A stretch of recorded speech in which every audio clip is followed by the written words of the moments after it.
Rim yang pasti lepas kaliper guys. Peningkan kalau korang dah pasang dengan kaliper besar-besar, rim tak boleh fit. So hari ni Wan Cina nak tunjuk satu jenama yang rim dia memang akan lepas kaliper, iaitu jenama Eddie Wheels. Okay, sekarang Wan Cina punya kedai ada sebiji Estima tengah pasang F50 kaliper popot, dengan juga ada satu biji Ativa dah pasang dengan F50 kaliper.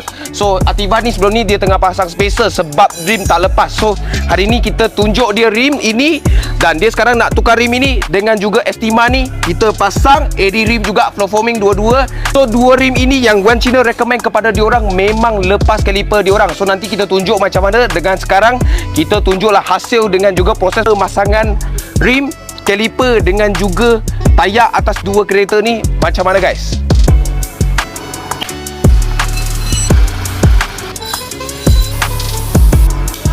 Nampak rim Eddie memang lepas kaliper. Ativa tadi pun memang lepas kaliper, tetapi owner dah balik sebab dia tak dapat nak tunggu kereta ni siap, sebab kereta ni pasang kaliper sekali.